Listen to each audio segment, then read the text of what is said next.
TheFreeRotation podcast.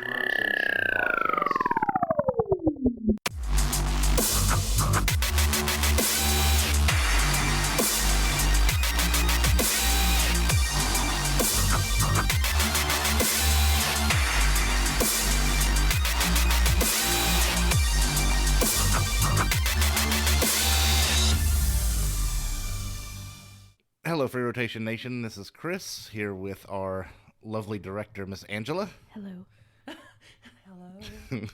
It's me. I was wondering if you could just help me breathe.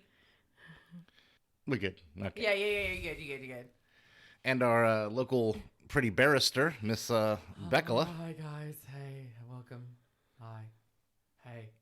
Hey. I just talk like that for the entire podcast. Just your drag queen voice. Yeah.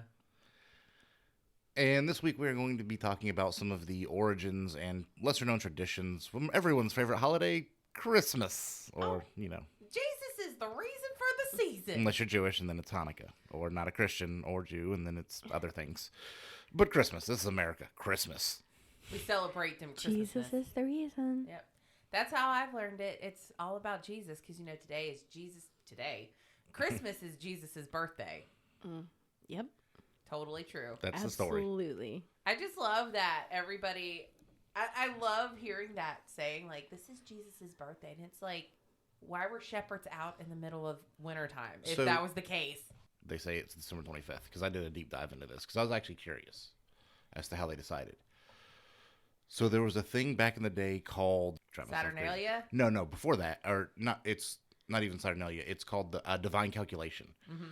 So the idea was that great men, powerful men, martyrs, holy people, born and were died on the same date, so that their age would be a whole integer. It wouldn't be 27 years, 4 months old. He was exactly 27 years old. Mm-hmm.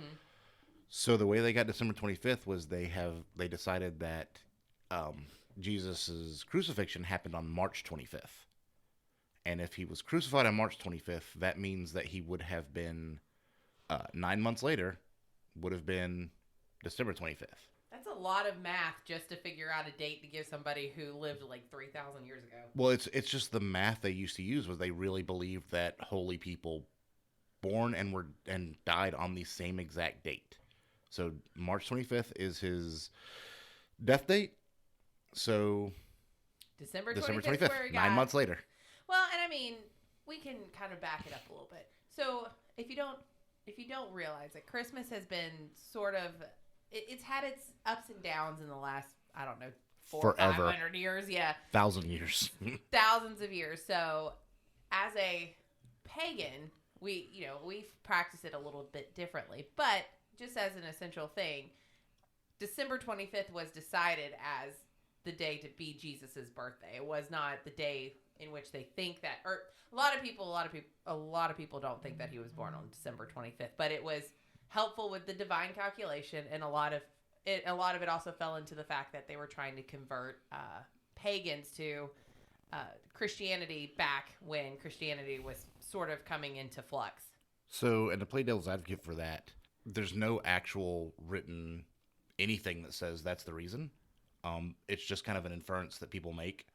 That is, it's probably the right thing, but it's not written down anywhere that that's the actual reason they did it.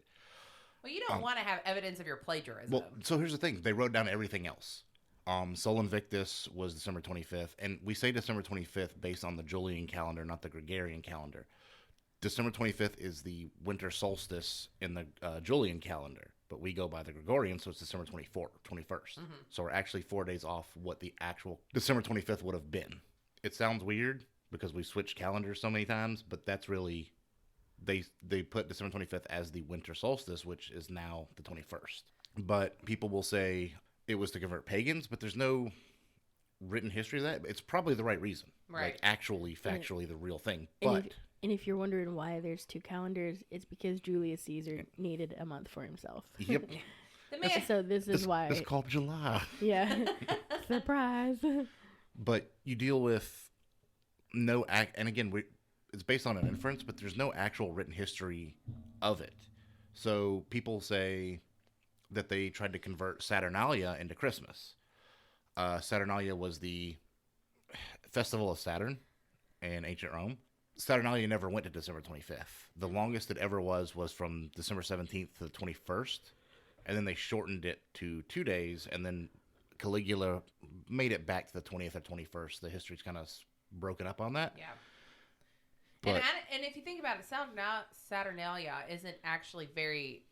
It's in relation to the winter solstice, but the way Saturnalia was very. It was contradictory to what Christmas really became, because Saturnalia was like this raucous party that was celebrated for a few days, and I was drinking, massive orgies, different things going on, whereas what we've sort of popularized Christmas as is kind of the opposite of that. well, so it changed. Right. So Saturnalia started on the 17th of December with a sacrifice.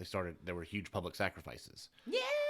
Sorry. Beyond that, it went from the sacrifices to the actual written historical evidence for Saturnalia was that Roman slaves could basically become like equals to their masters. Mm-hmm. They would sit at the same table, they could backtalk, they could do things like that.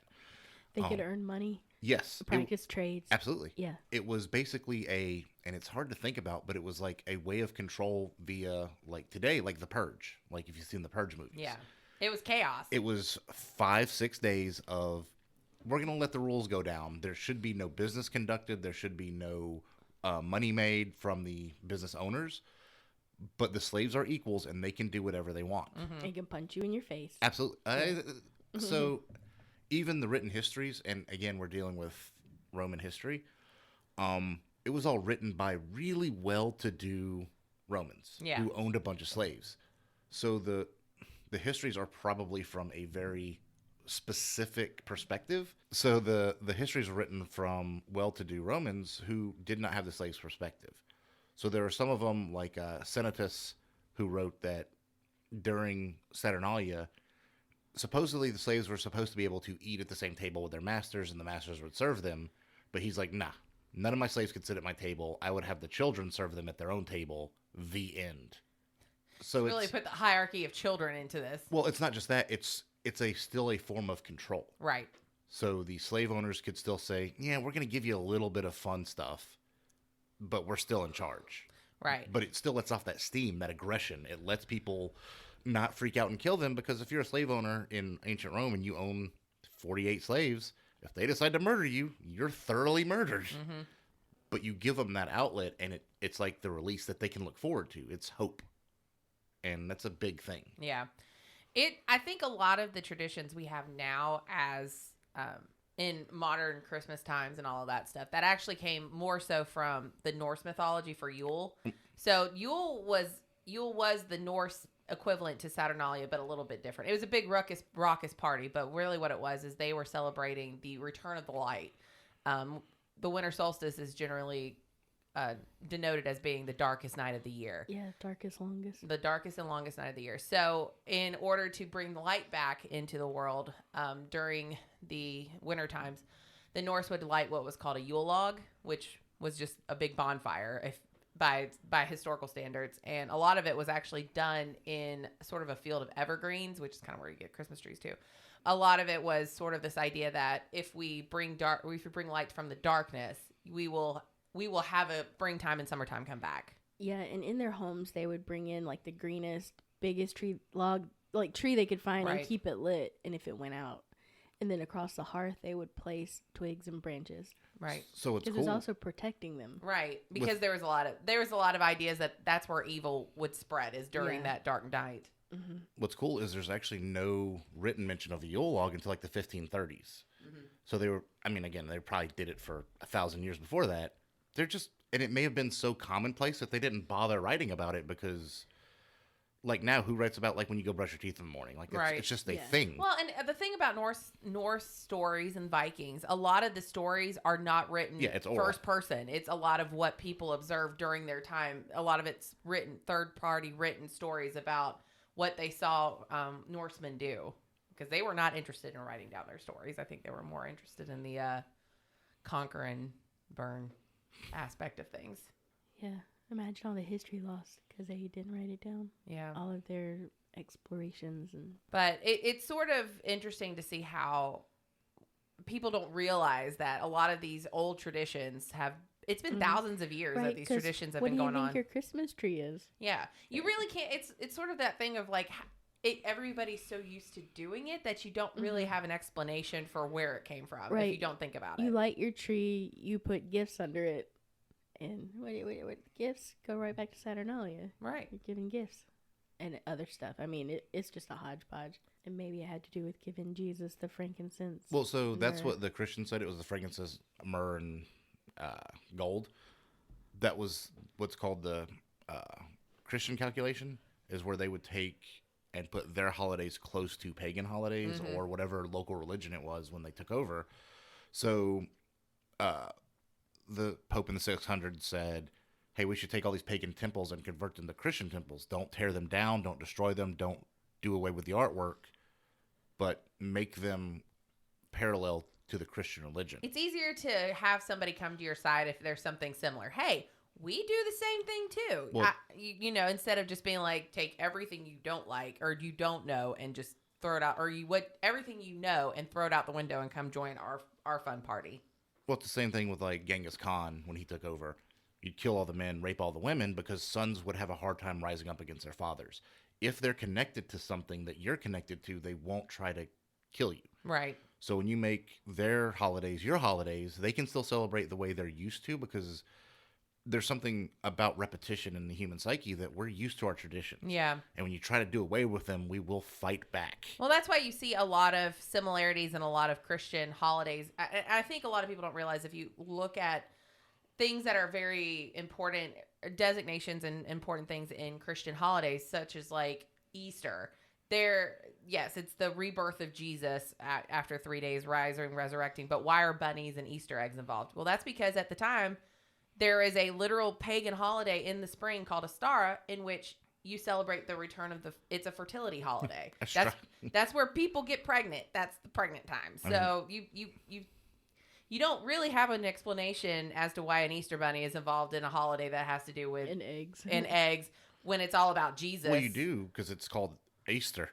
Well, that's it's what I'm literally saying. Estrogen is the reason for the season. Exactly. Right. But if you don't connect the fact that is such a like a contradictory thing to what's going on, you would think that would be more like you would celebrate getting some rocks to get Jesus out of the crypt or whatever the hell he was in. I don't know. Well, it's not that anymore. It's been so long since people have had connections to the reasons why they do these things that now it's just associated with the holiday. Like Easter has bunnies, Christmas has trees. Like it just is what it is. Yeah.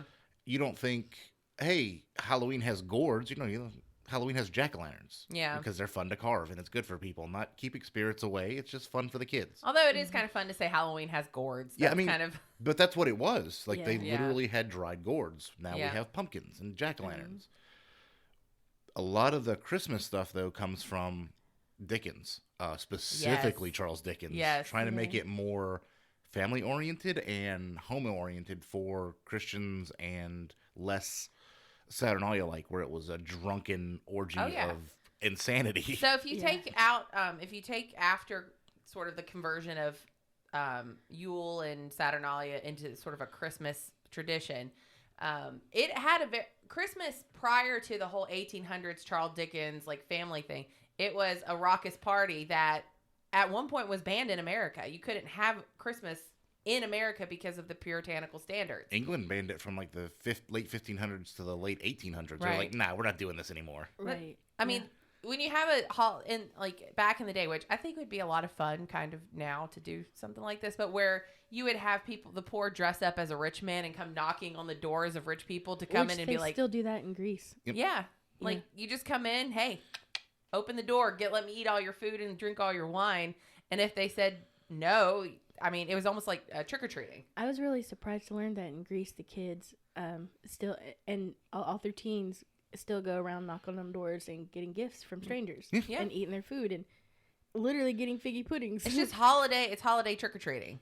Mm-hmm. Well, and I think a lot of that came from, during Saturnalia, they would vote. There was a gentleman that they would vote on. He was called the Lord of Misrule.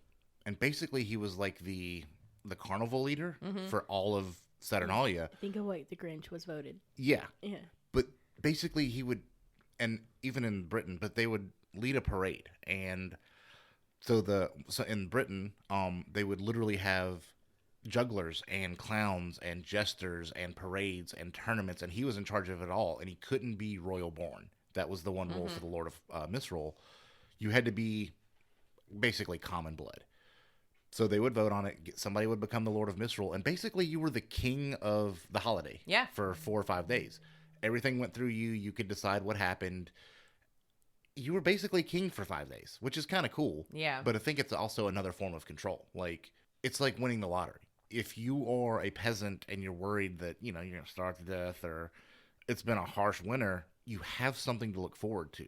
And hope will do a lot for you. That's sort of, I think, why the winter solstice was so important for many cultures in general, is because if you think about the darkness in the wintertime, it's a bleak time. You always hear about seasonal depression, especially in places where the dark lasts a lot longer than the light. So you would have to have that indication of some sort of hope coming back. And a lot of these parties were like, hey, this may be the darkest time, but there's a brighter future coming. Yeah, we're going to have fun. Yeah. There's going to be a lot of drinking and a lot of partying and a lot of nakedness. And Saturnalia, they would give people, pets were a pretty common gift.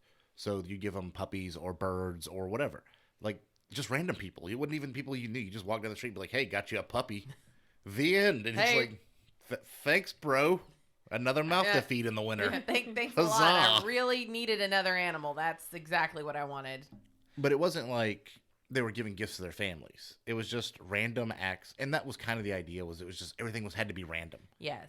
That was the rule. It couldn't be, hey, we're going to ship these things on the boats tomorrow and we need 200 men to load them up. Like, that wasn't a thing. There was to be no business. There was to be nothing productive. It was just for fun and drinking and merriment. Right. Which is crazy because a lot of cultures have that.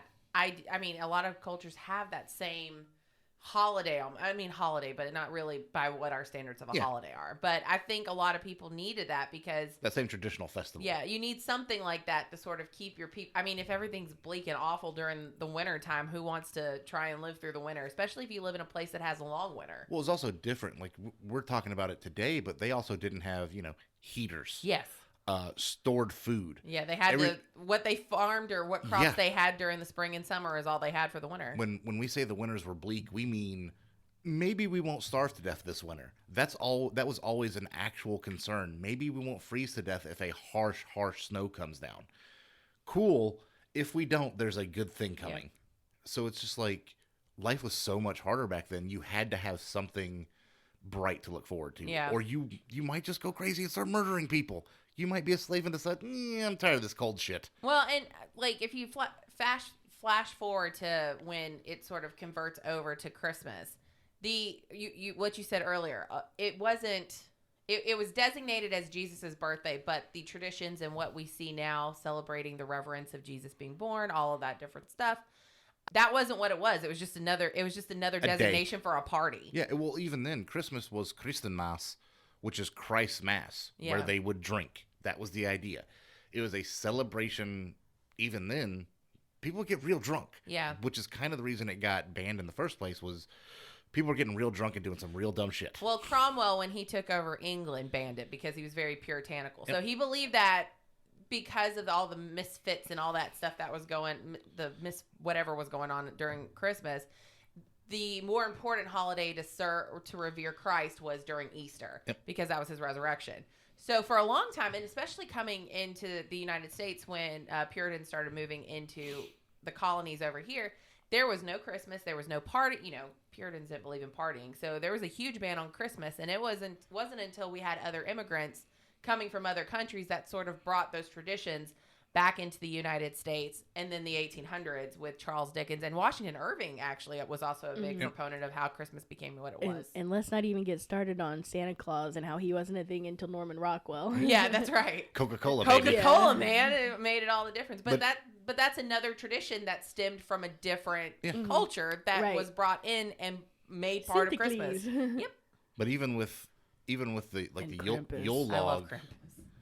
Like the Yule log was basically brought over here by German immigrants when there was a mass exodus from Germany in the mid 1800s. Like, a lot of these traditions are, and we say pagan, just not Christian in origin. No. Like, and it's fine. Like you can, at this point, I don't think it's like, today's Jesus' birthday. I think it's just a day they pick to celebrate it. The end. If that's what you want to do, That's fine. Godspeed. Yeah, but don't try and take away other stuff. Well, and that's the problem. It can be anything. Well, I was about to say, you can't. That's why it's always comical when you hear about the Christian victimization of people like, don't take the Christ out of Christmas and blah, blah, blah. And it's like, technically, like you put Christ in Christmas. you did okay? put Christ in Christmas. That's where it came from. It's not like, Let's not take Saturn out of Saturnalia. yeah, Exactly. like you can't try and take something over and say victimize yourself as something without knowing the history of where Give it me came back from. my Dionysus, okay? I know. I mean, that's the thing though. Like, you can have an amalgamation of stuff in a holiday and it'd be fine, but you can't make it exclusive if, So here's the if thing. that's not what it was. Every holiday ever has been an amalgamation of things before. Yes. It. Astrozoism. I mean, all the way back to Hindi, and I don't know what they celebrated in Mesopotamia.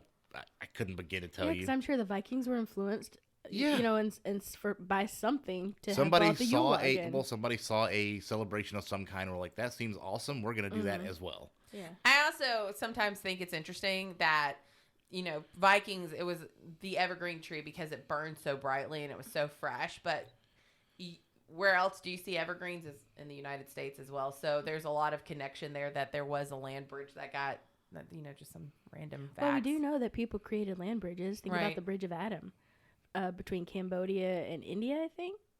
So those traditions have been We moving do back know and that we forth built between land bridges. different Forever. continents forever. So I mean, it feels like you're just so far off that the Vikings and Norsemen were doing this, but really it was like almost in our hometown at that point. Not here, but you know what I mean. I think it's funny though that the way, you get popularized Christmas comes out as anything with the media. Charles Dickens, Yeah, it's Washington Irving, Consumerism. consumerism. But again, even with Dickens, you think about like late Victorian period London, it was a shithole. I mean, literally, Oh, yeah. people were dying from cholera because they didn't have sewer systems, and they had 3 million people just suddenly move into London at one point. And this is just weird British history. But people were literally dying from cholera from all the human waste in the streets. Yeah. They also needed something to look forward to. Mm-hmm. And he wrote like a nice family style gathering that you could do at your house that didn't require lots of money. You didn't have to leave. It was just a nice thing that you could look forward to. Yeah. He gave them hope the same way that Saturnalia gave the slaves hope. Like, if you're worried your grandma's going to die of cholera, you probably need something positive in your life. And I mean, yeah, and to me, if you're gonna celebrate Christmas and for Christ, I think that you should truly invest in the history of why his birth was so important historically, in regards to the Romans and Herod, and the impact Islam had at the time on the hunt for the Christ. And you need to understand that you're celebrating a guy whose name you don't even know. His name isn't Jesus. It's Yeshua. Yeah. So know your history. If you're going to really, celebrate and preach it, you should know the history. As a pagan, if I know more history about your deities than you do, we have a problem. Yeah. But I think that comes from the fact that there's always going to have to be a defensive portion of being a religion that is not Christianity. Like, if somebody comes at you and says, well, this is our day, this is our holiday, we celebrate it because it's the birth of Jesus. Well, that's great. You can have a reason to celebrate the birth of Jesus, but don't come at it as this is the only thing that this is about, because nothing about the birth of Christ has anything to do with Christmas trees.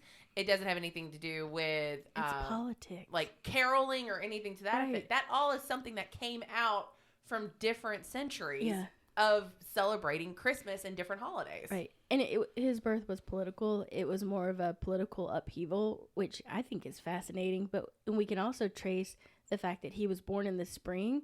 And they think March, April, May-ish. They're actually now starting to put it closer to May at some point. Like between March and May, based on which calendar you look at. Because of the, the Romans do have documentation of the birth of a supposed king from a people that they thought they had demolished. I mean, they were nomads. Right. If you look at the history, like, they had already obliterated Carthage. Well, and like, which is where these peoples come from. So if you look at Christ's lineages, it's really fascinating in the fact that they had to find him and put down this insurrection. Well, I was about to say, there's also a lot of, this is like kind of a weird science thing, but a lot of different planetariums and science centers do like why the North Star is so important in Christmas. It's also astrologically important to know that that North Star, where it was seen in the Middle East where he was born, could only be seen during the springtime. Right. It was, and the idea that it was cold in the wintertime. We're all in the northern hemisphere. We have very similar seasons as we would have had. So having shepherds out, it would be early spring to mid-spring at the time in which he would have been born. Mm-hmm. But that North Star, if they're indicating when he was born, could only have been seen during March, April, or May. And you're talking about a highly contested area that he was born into, where a king born determines who would rule a really contested strip of land. Yeah. Even to this day, it's highly contested.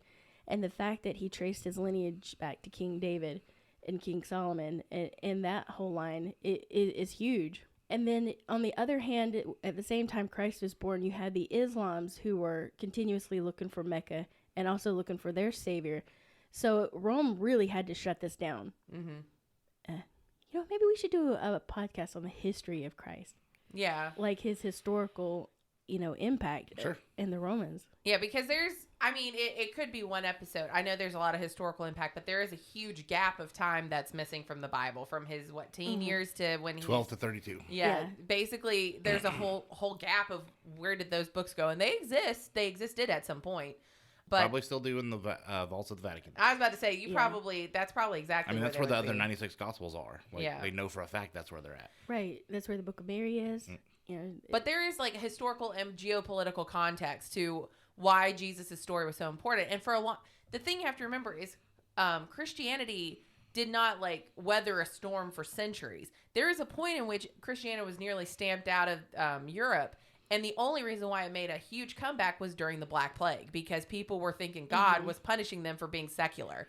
So there's a huge up and down history of Christianity when it comes to this stuff. This is why Jesus' birth was so important, and why we still know about it and celebrate it, because it was huge. He was the last king of that line. Yeah.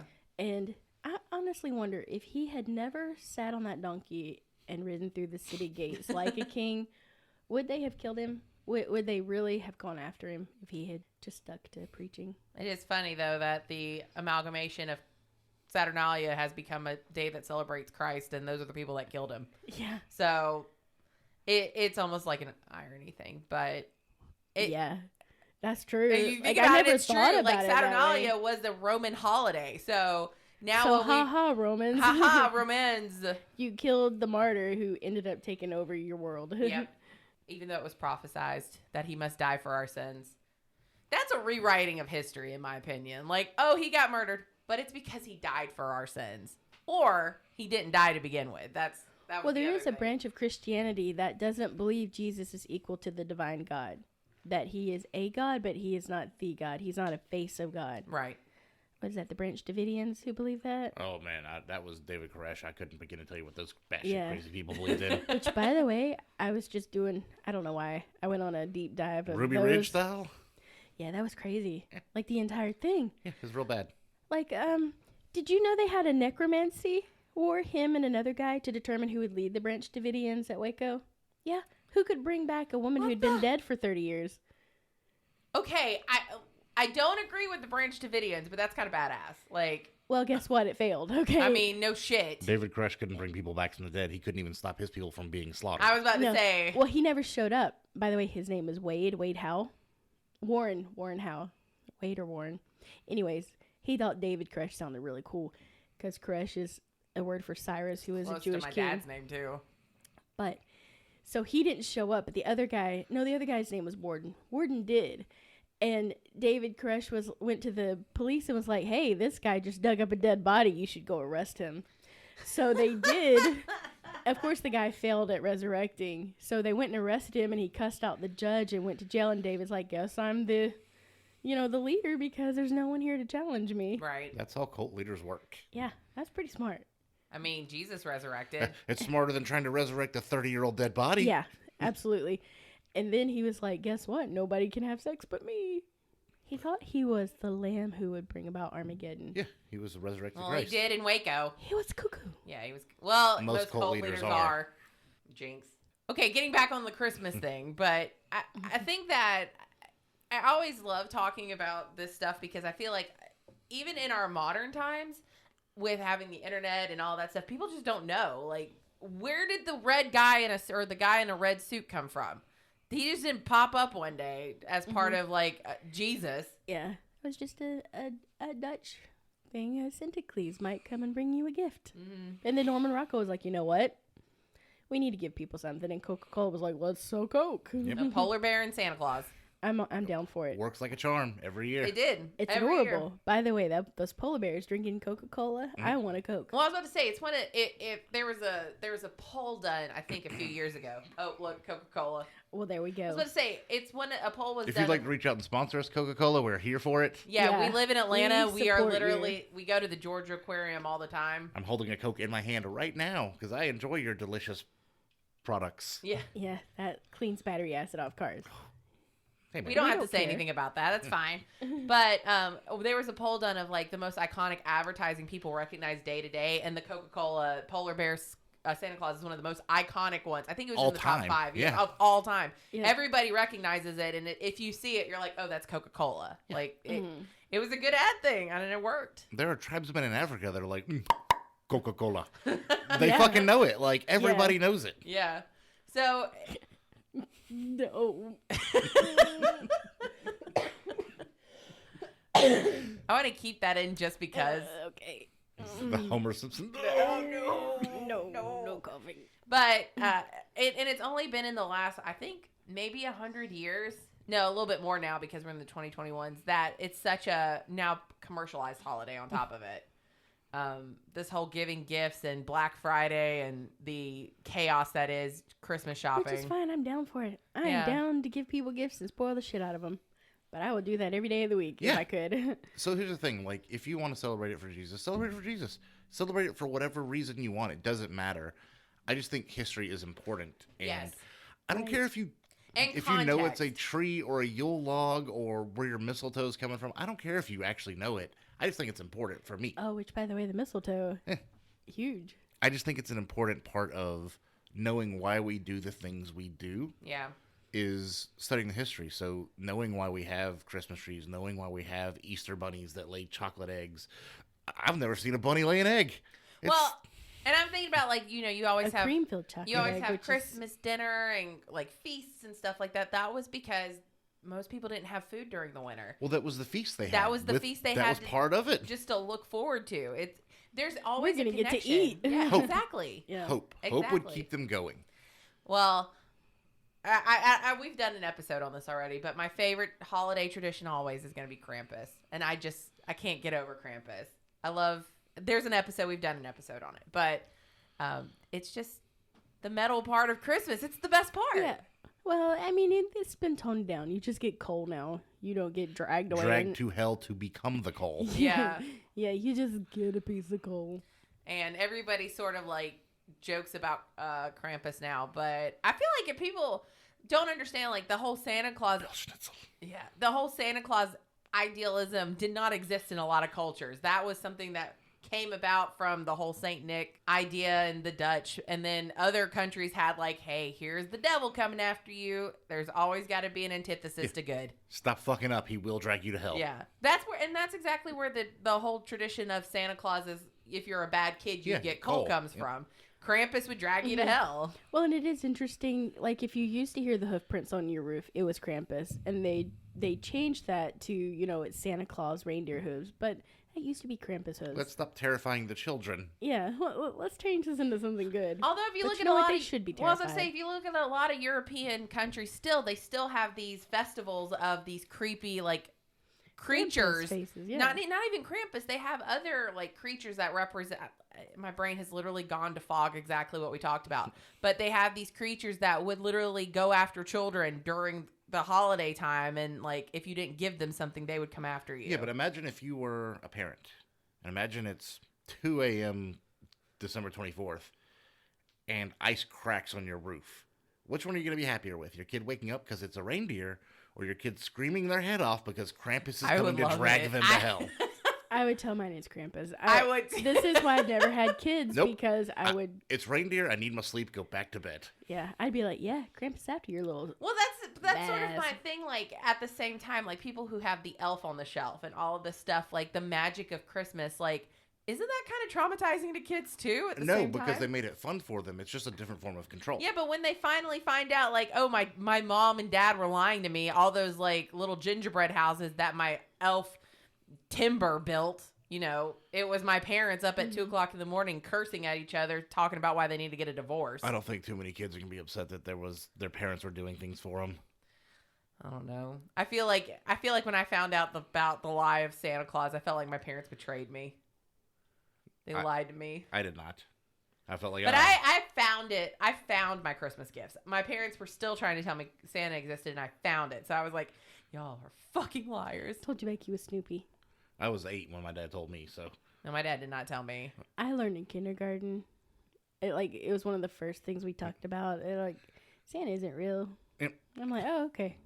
That makes sense. I was 8 up in my dad's shop, and I'm like, Christmas coming. My dad's like, Santa's not real. I'm like, oh, okay. Well, the problem. Thanks. Cool, thanks. Well, I think part of my thing was like, I naturally, as a child, questioned everything. This is why I did not do well at Sunday school. I'm like, so you're just telling me there's a guy who watches everything I do, and if I do something bad, I'm in trouble? Like, that seems really boring. I actually did believe in Santa. I just don't think I ever had that belief system. My parents are like, oh, Santa's going to come. I'm like, he got a Barbie doll that was boxed that I saw at Target, and that's how he makes his toys. No, he can buy gifts now. I'm like, what the fuck are you talking about? That doesn't even make sense. Why don't you just buy it then? They did already. They did. That's exactly it. I think when you're poor, your family makes sure there's no Santa, so you have no expectation. Yeah. Like, is I just a horrible kid all year? No, we're poor. Well, I have Santa's broke. I have friends that are like, they buy like a 2 or 3 gifts from them, but everything else comes from Santa, and I'm like, that's like doubling up, man. Like the big gift is from Santa. Yeah. Our big gift was never from Santa. My dad made sure. I bought you that bicycle, homie. Yeah. Santa did dick all for you. I like that. Christmas is coming. Santa's not real. Oh. I mean, that was really how the conversation went. But no, they were pretty. My parents were good at Christmas, and I grew up super middle class, like lower middle class. They didn't go like bananas crazy, but we would get like lots of little things and then one big thing, and that was cool. And like our stockings would be stuff with like candy. Like, okay. I've told this story a lot. My coworkers are shocked this year because I've actually been in like the holiday spirit. Like for some reason this year, I'm like, let's do all the Christmas things or holiday things because Christmas is just a relegation for me to do pagan shit. But for a long time, like the first few years of my life, and this is probably why I hated Christmas as a kid, the first maybe 8 to 9 years, I either right before or after Christmas, I either had a family member die or get severely ill. And so we would either be like we would have Christmas in Savannah and then we would be back 2 days later to a funeral, or we would be celebrating Christmas at a hospital. It was not fun. It's the Lord God Almighty telling you filthy Persians to stay off my holiday. That's the American side of the family. My Persian side is pretty strong. That's because they come from the chosen people. The if you think deserts. about whatever. But it like for a long time I was just like Halloween is my favorite holiday. Yes, thank you. It's still my favorite. Yeah, holiday. Halloween's my favorite. Yeah, I like Christmas now, and as an adult and being with Angie, it's like now it's a holiday I want to celebrate. Angie was the same way when we first started dating. She was like, I don't do Christmas. I'm like, well, good news is I don't like Christmas either. So and then we gave each other like 2 gifts. It was like, this feels nice. This is fun. And now it's like, what are you gonna get me this year? I got my Christmas list. I like any holiday where I can get together with friends and family. Yeah. I think just being around people I like is enough. That's all I need. Yeah. I don't need crap, and that's what my wife has me like, what do you want for Christmas? I'm like, nothing. What are you gonna get me that I can't go get myself? A blowjob. Yeah, I mean, if I could, I wouldn't be married. However, but I mean, like, the gifts are nice. Like, it's super cool. It's just never been about that for me. Like, I love giving gifts to people, like, especially kids. Watching kids' faces light up is the best thing in the world. Mm-hmm. But, I mean, I'm an adult now. Like, I don't expect my family to get me shit. Like, a phone call. Yeah. I'll take a phone call. I always say, because everybody's like, what do you want? I'm like, gift cards. Gift cards are fine. If you don't put a lot of effort into it, If you want to get something, I don't get me care a about Riot effort. gift card or a Visa gift card and call it a day. My sister always sends out a Christmas card, which I think is really sweet, and I look forward to getting Christy's Christmas card. Well, and we are not in the tradition of doing Christmas cards, but when we went to Savannah and we were visiting with my grandmother, she was literally walking around Barnes & Noble trying to find the most expensive Christmas card she could find. She was like, I gotta find something to give everybody. I was like, do you, Grandma? She's like, you gotta send Christmas cards out, Becky. That's like the law. She's old. Her What are you gonna do? grandma's adorable. Did I tell you we were in the line and Becky had Becky was checking out. So when her grandma found stuff, she brought it to me.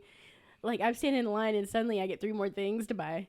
And she's like, get these for me, thank you. Like, I just adore your grandma. That woman is a national treasure. And she looked at me like, tell me no. Go ahead. Yeah, Say no. you're getting them. I was about to You're say getting them. that's literally how you can tell she's my grandmother. I'm like, tell me no. And she's looking at me so sweetly. And then she just walked away like, no, you wouldn't say no. I'm like, yep. She did. This is totally She's off the rocker, adorable. but I talked to her a couple of days ago, and she's like, I was asking her how she liked her cookbook. She's like, oh, I love it, blah, blah, blah. She was explaining how the Yule log, that's what she wanted, is she wanted to find a cookbook with a Yule log in it because she wanted to make a Christmas Yule log.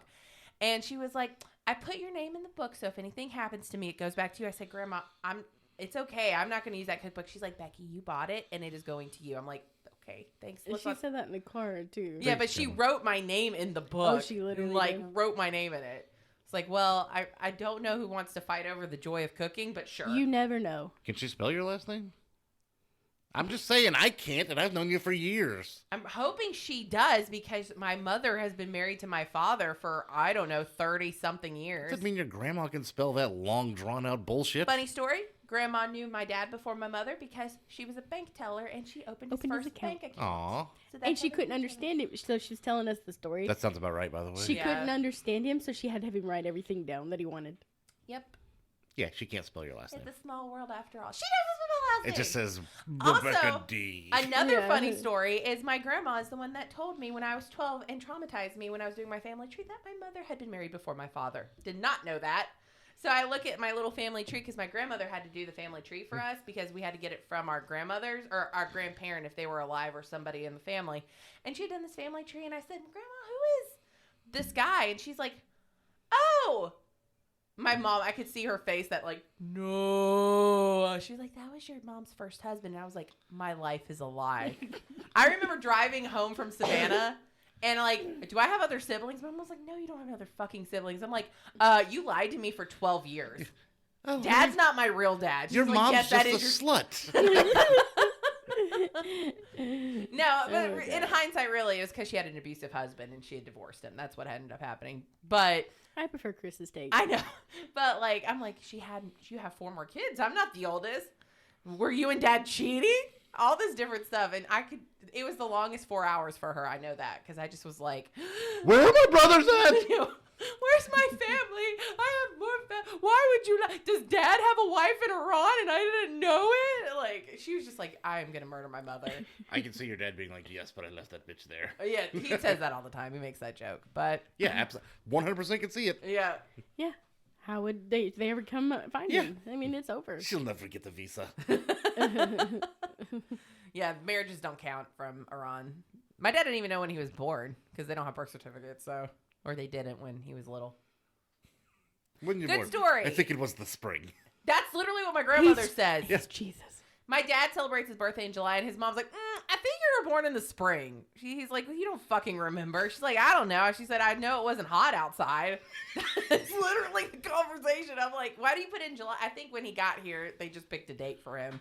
They're like, it's July. And I'm like, Good enough. cool. You don't even know how old you are. That's fine. So, When I was outside digging my birthing trench, it wasn't too hot. the North Star was out. It's so weird. They're Persian. I assume there were no hospitals involved. Yeah. The shepherds were walking as she was birthing.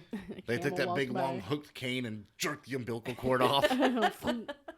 Your dad goes rolling down a hill, Explains a lot, man. covered in dirt and viscera. Yeah. He was raised by his camel, his nursemaid. Cut that thing right in the hump. Oh, God. Well, that was fun. That was a good episode about Christmas. In the birth of your dad. Yeah. Well, like, it could have been like the birth of Jesus, if you think about I it. They mean- just yanked it out with a shepherd's hook. Yeah. Yeah. Please don't strike me down, God. I'm sorry. Or your dad. Dad didn't even know how to work his phone. He's He not does gonna put the listen to Chris this. in Christmas. Hey! Oh. I am the daughter of the Son of God. Oh my God! It was. We're all children of God, Becky. Also, I've met Fuck your that- dad. He's definitely not Jesus. Yeah. Fuck that shit. My God isn't your God. There's tons of gods. And there they're is a all our top. gods. I just feel like it kind of There's sucks. talks. I feel like it's kind of sucks that like there was this community of gods in many religions and they were all kind of equal but kind of not equal, and then suddenly somebody was like, nope, we can only have one because it's too hard to keep up with the 37 that exist and everything else and every other pantheon. Akhenaten. So yeah, you opening that sweet Coca-Cola. There we go. Sponsor us, Coke. Did you hear that, folks? Sounds delicious. Santa Claus approves. That was the sound of deliciousness. Santa Claus, polar bears, Dickens, they're all on board. You know what? And they really made polar bears look cuddly. Meanwhile, they're like the most vicious apex predator the out there. largest land mammal Yeah. apex predator. Yeah. And that if I wants see to one, fuck I you want to up. hug it, and it Give wants it a to Coke. eat me. Do not hug it. I wanted to give it a Coke. You just go on video and watch them like shred through seals on the Yeah. glaciers, and you're like, oh, that's a lot of blood. But he just keeps going. And then you realize how big seals are. And how big he is. Yeah. Massive.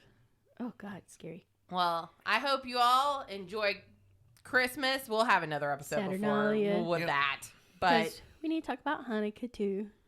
So tell your friend Veronica. Celebrate Hanukkah. we could always do another nerdy gift exchange, gift ideas for the year. Yeah, and the light burned for 12 days instead of 2. Yeah. Miracle! Hallelujah. Okay. We could also talk about the history of Islam, the historical impact of Islam on. You can find us on Facebook at the Free Rotation Podcast. You can find us on Twitter at the Free Rotation. You can also find us on YouTube and Twitch. Hey, we haven't streamed in a while, but you can find us there. And yeah, check us out. Bye. Love you. Bye.